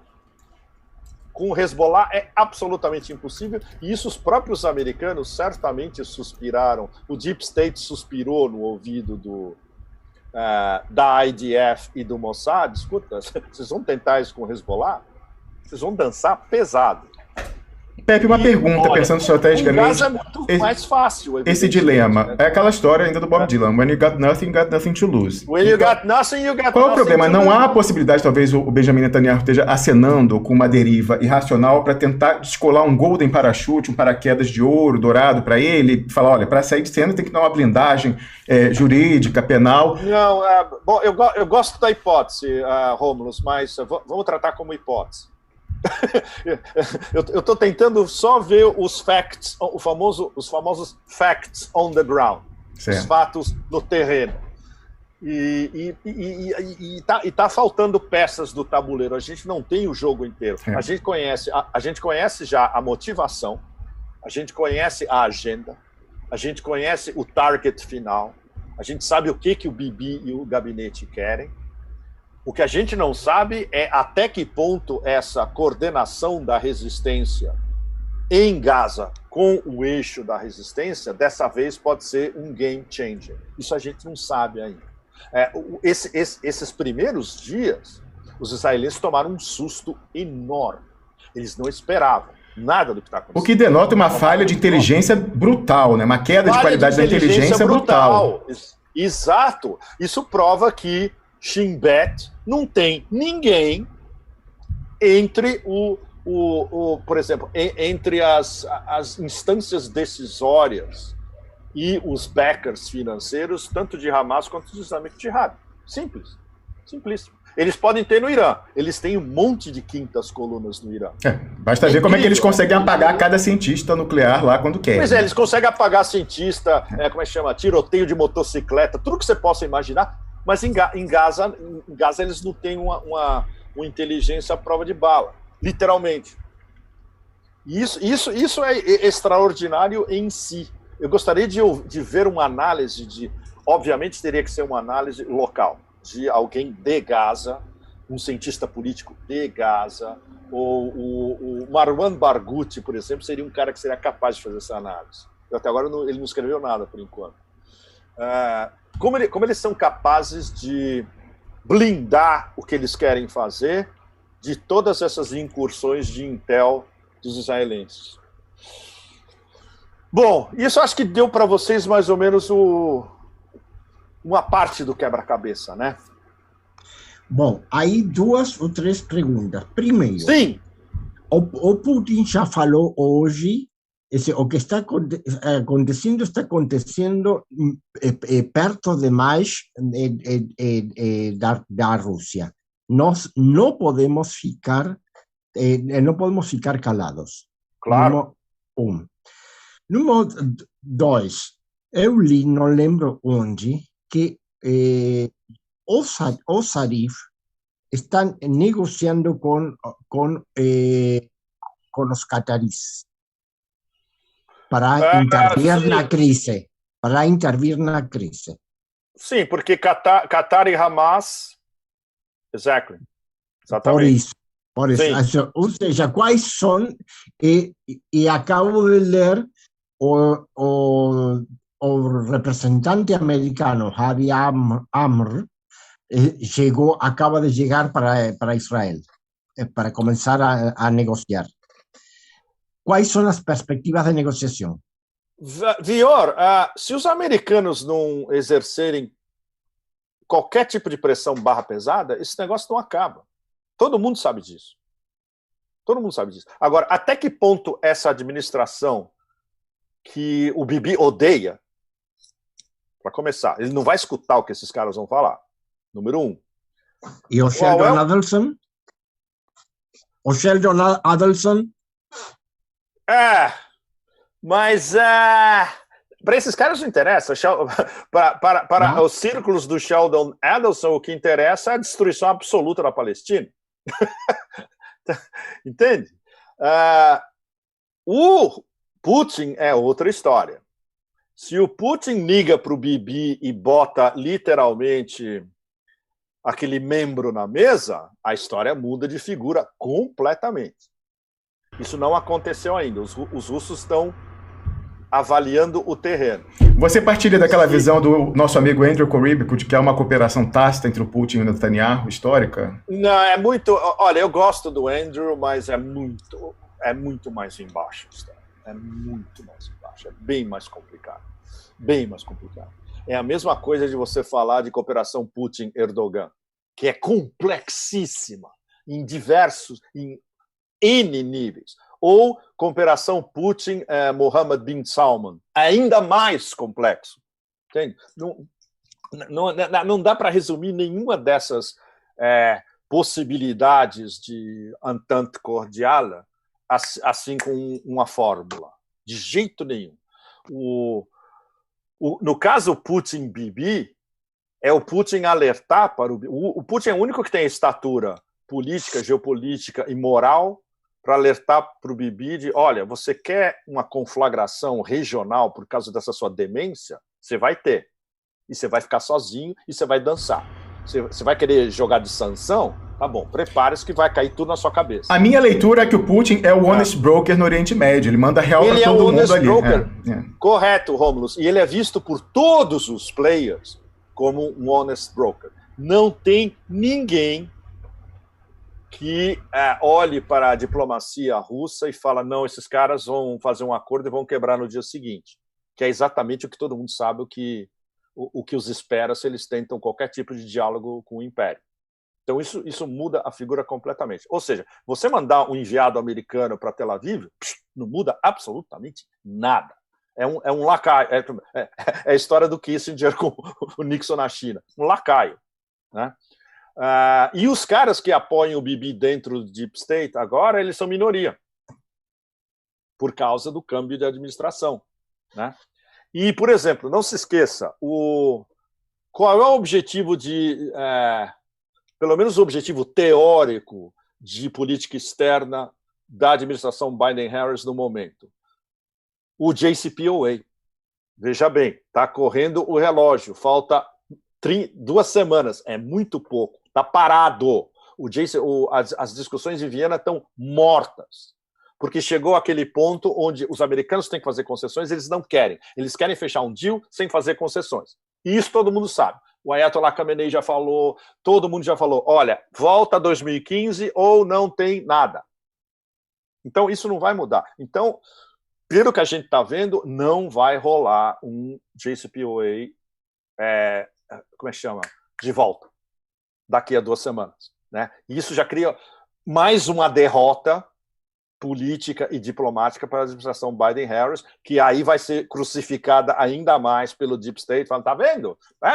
Você foi enganado pelos iranianos de novo, blá, blá, blá. Ou seja, o poder de barganha da Casa Branca no momento é o poder de barganha equivalente do cara que tropeça 3 vezes e que tem que ter o ponto falando todo dia. É 0. Né? Ou seja, o único cara que poderia desbloquear essa situação é realmente o Putin. Então a gente está esperando o famoso telefonema. O que ele vai dizer para o Bibi? Né? Que é o único cara que pode fazer o Bibi cair na real, e o Bibi não vai cair na real, porque ele sabe que se ele desiste dessa operação, ele vai ser condenado e vai para a cadeia. E os chineses? E esse é o drama. Os chineses estão observando de longe, Vior. Eles não estão envolvidos diretamente. Essas decisões ao mais alto nível são discutidas entre as chancelarias, ou seja, os russos vão se ocupar. E os chineses por trás apoiam irrestritamente dentro do Conselho de Segurança, inclusive. Veja bem, essa semana, super importante, os Estados Unidos estão bloqueando uma reunião de emergência do Conselho de Segurança desde o começo da semana, todo dia. Todo dia. Agora, a tonta da embaixatriz, ontem ela soltou um tweet dizendo que vai ser domingo. Veja bem, por que domingo? Tem o resto da sexta, tem o sábado e tem o domingo inteiro, horário Oriente Médio, para limpeza étnica, mini Choquenó, seja o que for, destruir o máximo possível da infraestrutura em Gaza, e aí os Estados Unidos vão se dignar de conversar com os outros membros do Conselho de Segurança em Nova York. Ou seja, eu chamei de stalling diplomacy. Stalling é de você ficar, como é que chama? Procrastinando. Diplomacia de procrastinação. É o que eles estão fazendo a semana inteira, desde o começo da semana. O inferno. É um inferno absoluto. Ô Pepe, tem uma questão voltando aí à carta dos generais dos Estados Unidos, que é o seguinte, Sim. Eles mencionam ali também outra bolha que foi furada, porque isso teve que ser repercutido na imprensa grande. Claramente, eles esposam a hipótese, digamos assim, de fraude nas últimas eleições, o que tinha virado anátema. Isso daí, como é que você calcula o impacto disso? É uma mensagem para isso não se reproduzir nas eleições de midterm, na próxima, enfim. Como que você lê isso? Desculpe, Rômulo, desculpe mesmo, eu estava olhando um negócio que chegou dos libaneses agora. Não, é importantíssimo, então. Olha, deixa eu falar para vocês. Vai lá, em tempo real. Super importante. Não, em tempo real, literalmente. Está dizendo que tem uma movimentação enorme de tropas da IDF na fronteira do Líbano. Essa que a gente estava discutindo alguns minutos atrás, porque eles mataram um personagem do Hezbollah importantíssimo. E isso vai ter represália. Isso vai ter represália com certeza. Quando você mata alguém do Hezbollah de um nível alto, se não me engano, esse cara, deixa eu dizer para vocês quem ele é.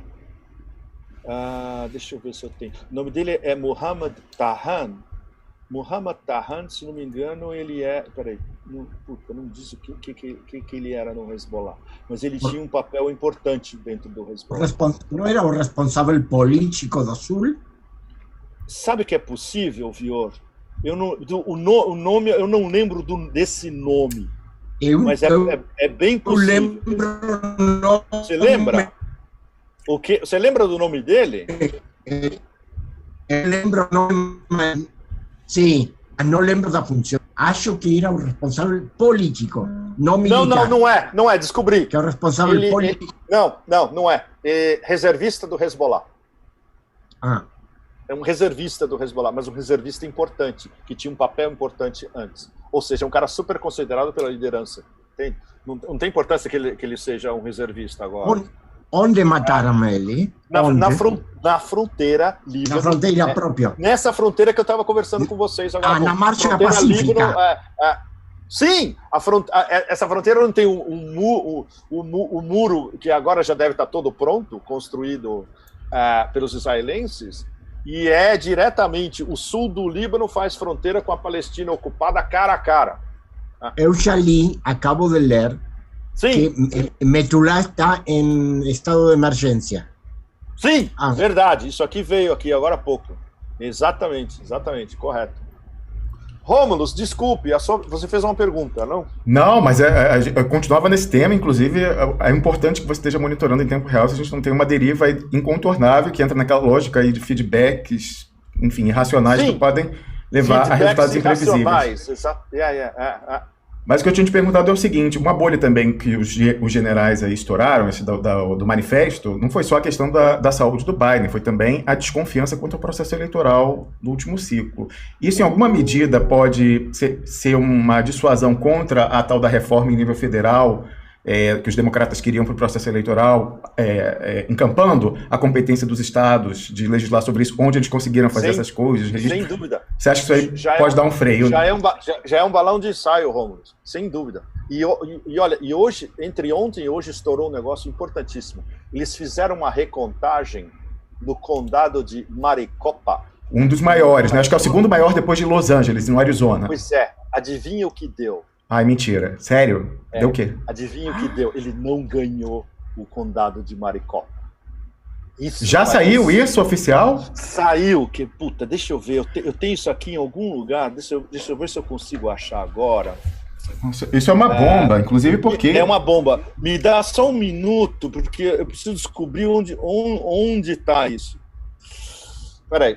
Okay. Inclusive, essa auditoria estava demorando bastante tempo, as pessoas estavam ansiosas. Estava demorando muito tempo, etc. Isso foi uma questão ali importante. Saiu, é um negócio absolutamente brutal. Ele perdeu em Maricopa County.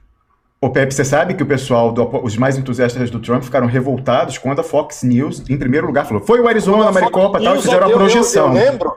Isso aí é uma bomba, isso aí é uma bomba, inclusive, para a Fox News. Está seguindo em tempo real essa história, né? Eu lembro perfeitamente.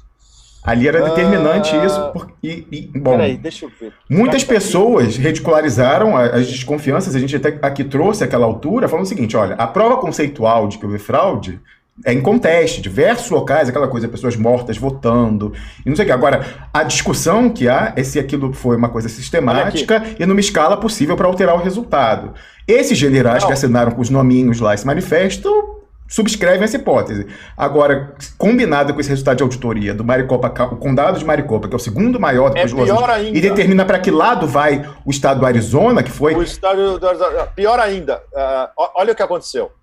Os oficiais eleitorais do condado de Maricopa deletaram o database inteiro das máquinas. Deletaram todo o database. Ou seja, toda a informação eleitoral do condado de Maricopa sumiu. E os votos físicos foram preservados ou já foram incinerados? E aí a Dominion, as máquinas são Dominion, disseram que eles não vão, soltar as passwords para as máquinas eleitorais do condado de Maricopa. Ou seja, eles não vão permitir que tenha uma auditoria. É muito pior. É muito bom. Eu tinha achado que a auditoria estava completa. Não. É muito mais sério. Barraram, simplesmente. Barraram. Peraí, deixa eu ver, tem mais um negócio aqui para... Quem teme deve, né? Na inversão aí, contrário ao senso do quem não deve, não teme. Quem teme deve. Pois a repercussão desse negócio vai ser absolutamente brutal. Inclusive, a gente está em pleno debate disso no Brasil, porque foi aí aprovada, indicado um relator já para o projeto de proposta de emenda à Constituição instituindo a impressão do voto no Brasil. Já uma reação do Luiz Roberto Barroso, meu ex-professor de Direito Constitucional, que foi fiscal, imagina, foi fiscal das eleições americanas, a convite do establishment democrata, e pois é, ele já vai pagar e pegar o orçamento da Justiça Eleitoral para dizer que não precisa de registro físico, o registro puramente eletrônico é mais do que suficiente. Então, esse assunto está quente no Brasil no momento. Bom, caros companheiros, eu vou ir embora porque já eu também, olha, temos sair mais para um programa. É 1h30 da manhã aqui agora. Eu acho Isso. que a gente pode dar uma fechada por enquanto, né? Estamos com 1h55 de transmissão. Então, prognóstico não tem como arriscar, certo, Pepe? Não. Absolutamente impossível, Rômulo. É uma situação extremamente incandescente, imprevisível. Ninguém tem um roteiro de para onde esse negócio está indo.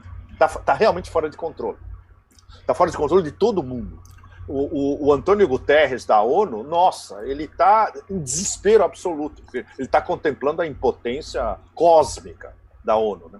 Eles não conseguem nem fazer uma reunião para debater um negócio desse. Uma situação de guerra, literalmente. No meio mais... no fulcro de todos os horrores do Oriente Médio. Não pode. Não queremos discutir. Talvez domingo. A gente está nesse ponto. Ô Pepe, eu vou te passar um desafio, então, como se fosse um dever de casa, que é o seguinte: tenta sondar com as suas fontes nos diferentes campos qual que poderia ser uma solução de meio termo que todo mundo preservasse a sua moral, né? Safe face em inglês, minimamente, que pudesse evitar uma deriva incontrolável. Chegou num ponto de não retorno, não há mais possível todo mundo... É um ponto de não retorno porque você está lidando com um bando literalmente, de sociopatas e psicopatas. A única possibilidade é tirar fora Netanyahu. Sim, isso. Bom, não é que... É a única possibilidade. É a única possibilidade que... Ou seja, vai numa escala de 0 a 10, melhoraria 0,2%. Já é alguma coisa. Sim, sem dúvida. É um caminho para começar a negociar. É um caminho para... Exatamente. Pode vir um cara ainda mais radical do que ele, o que é bastante provável. Mas não vai ser essa coisa gangsterística, Goodfellas.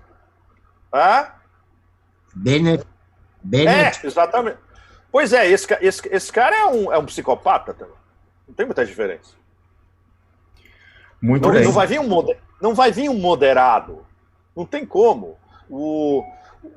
Esse brainwashing da sociedade israelense por esse zionismo completamente demente é enorme. Ok, tem uma reação, mas eu não sei se chega a 50% da população. Tem uma reação, claro, inclusive da diáspora judia bem informada, que ficou horrorizada com essa história, mas completamente impotente.